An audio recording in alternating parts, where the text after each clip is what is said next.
Hey guys, what's going on? It's B3 here, and I'm back with the third installment in the series that I like to call the highs and lows of classic World of Warcraft. So, if you don't already know, this is a series that I've started on my channel where I go back after having taken some time off from classic vanilla WoW and reevaluating everything, going over zones, classes, races, you name it, and taking a look at all these different aspects and just seeing where I think things have shortcomings, where there are strengths, how my opinion has changed since I first started playing it, how I think it compares to today, all that stuff, and just taking another look because I love this game and I love talking about it. So today I am very excited because I'm going to be talking to you guys about classic Elwynn Forest. And Elwynn Forest, like all starting zones, is just one of those ones that players have just so many memories of, and it's just really fun to talk about it. So today we're going to start off with the lows and then with the highs like we always do. And the first low that I'm going to put in Elwynn Forest is actually questing. And you might be wondering why, but I think that there's just not enough variation, right? Yes, this is vanilla classic World of Warcraft, and most things, if not all things, are collect X, kill Y, etc. But there's just not very much variation overall. Gnolls, Murlocs, Wolves, repeat. Gnolls, Murlocs, Wolves, repeat. I mean, there's some Syndicate thrown in there, but overall, I just don't think that there's enough variation. Maybe if there was just a little bit more to do, a little bit more variation, then I think it would have been much stronger in the questing front. Now, moving on, I think we're going to talk about progression. And I think progression is something that could have been done much better for classic Elwynn Forest.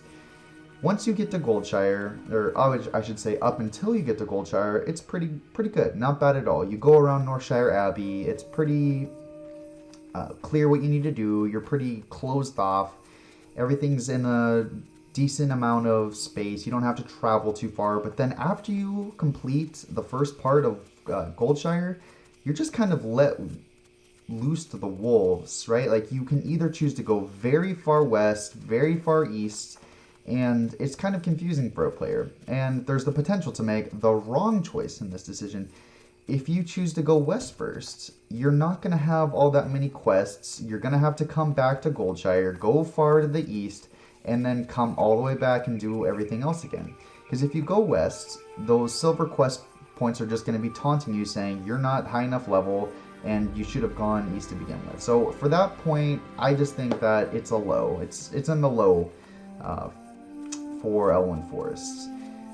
Now, I think the last point that I'm going to put on the low for Elwynn Forest is the lore. I always like to talk about what your mission is, what the announcer, as you first log in, is talking about, right? Like what the background is for you as a human, what the background is for your mission. And the announcer says that you are acting in place of the deployed forces of Lordaeron, Stormwind humans, and that they can't be bothered with kind of like the petty tasks that you're going to be taking care of. That they're off fighting the real and meaty, just solid foes out there in the world. Do you accomplish this by the end? Yes, but I honestly think that a little taste of maybe the Horde, what it is that they're out there, the forces of Lordaeron and Stormwind are doing, if you could have got just a little bit of taste of that to see what is so dangerous about them and what it is that you're going to be doing further down the road, then I think it would have been a much better experience. Like, for example, in Durotar, there is the addition of the Tiragarde Keep. Out of nowhere, there's this big castle that's nothing like anything else in Durotar, just that wasteland. There's nothing else like it, and it just kind of gets your feet wet a little bit to show you what's going to be coming down the road and what you have in store for you. Elwynn Forest doesn't have much like that. It kind of goes into a little bit with that, with the Defias Syndicate and what's going to be happening in Westfall, but overall in Warcraft lore, that's not your biggest concern. The biggest concern is red versus blue, Horde versus the Alliance, and there's not really much of that, if anything at all, in Elwynn Forest. For that reason, I'm going to have to go ahead and put lore into the bottom half, in the lows for Elwynn Forest. Now, enough with talking about the lows, we're going to move on to the highs. And the first high we're going to talk about is the music. Now, I don't know if it's just me or everyone else out there, but the music for Elwynn Forest, I think, is really good. It's relaxing. Like, no matter how long I listen to it, I really don't get sick of it. I always continue to enjoy it.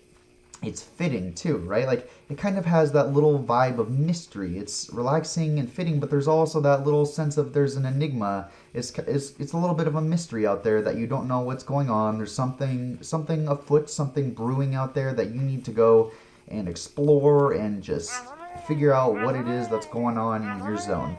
And I just think the music is one of the best pieces that Blizzard composed for the entirety of Vanilla World of Warcraft. I don't know if it's just me that I have this real strong feeling about the music in Elwynn Forest, but I just really enjoy it. I listen to it not when I'm not even playing WoW. I really enjoy it. Moving on, we're going to talk about difficulty. And if I had to say one word for the difficulty of Classic Elwynn Forest, I would say it's ideal. Because except for maybe Murlocs and maybe the mine where it's a little bit easy to pull multiple mobs, you're never really feeling like you are just overwhelmed. There's no quest that you're just like, I cannot do this. This is so frustrating. I can't stand it. Like I said, you can pull too many mobs at some points, but overall, you're not overwhelmed. There's the addition of elite quests at the very end of the zone in regards to Hogger, which gets that kind of sense of MMO. You want to group up with people and take down the baddie of the whole zone, which I think is awesome. Like it's very clear that on those types of quests that you need help from other players, but that's to be expected. It's a group quest. It's an elite quest. But there aren't quests like there are in other zones where you just feel like this is ridiculous. I can't do this, and I'm supposed to be able to do this. How am I supposed to do it? So for that reason, the difficulty is going to be in the high, because I don't think that Blizzard could have done much better of a job with it. It's exactly how I think beginning zones especially should work, where players aren't feeling just like they want to quit the game because the quest is, or excuse me, the zone is too hard, the quest too hard. Why should I do this if it's only going to get harder? Like, I'm not good. Like, I think it is perfect. I think it is right where it should be, so it's going to be in the highs. Next up on our list, we're going to be talking about mission accomplishment. And I kind of talked about this a little bit before in the lows, but overall, you do accomplish your mission. What is set out from you from the very beginning in the intro cinematic is to deal with these mongrel races, meaning the gnolls, the kobolds, and kind of tying that in with the lows, with the lack of variety. Like, you do it. You do accomplish your goal because you're really not bothered to be doing anything else the entire zone.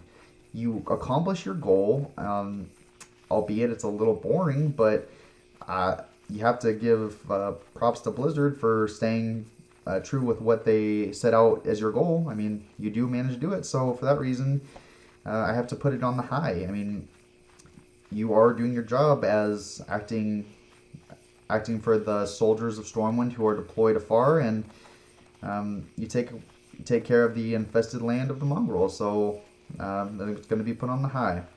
And finally, for the highs, I'm going to be talking about the environment. And I think Elwynn Forest, almost more than any other zone, gets that feeling of just nitty-gritty RPG feeling. You start in a forest. You start next to a keep, an abbey, excuse me, and you just feel like you're in medieval times. It's kind of different when you compare it to Durotar and other zones like that, where you don't really get that feeling of just absolute medieval. You're back in the day. You're going to be working with magic. You're going to be doing all these things. You start at the bottom and you work your way from there. And I think Elwynn Forest does a really good job at that. Like, the gold mine, the miners, the peasants, the lumber mill, the lumberjacks, they all give that vibe of Warcraft 1, 2, 3. I mean, Blizzard ties in Warcraft to World of Warcraft very well. There are some zones where it's not so much the case. Like, I don't know, I would say maybe like Teldrassil. You don't really see much of it in Warcraft all the way up until this point. But when you log in, it almost feels just completely fluid, moving from Warcraft 3 into World of Warcraft. And Blizzard did it masterfully in World of Warcraft, because it just feels like you could have, clicked the loading screen or whatever from Warcraft 3 and moved straight into creating your character as a human in World of Warcraft. So The environment is just perfect, and I think it definitely belongs on almost the highest point of the highs, and so I'm going to put it on there.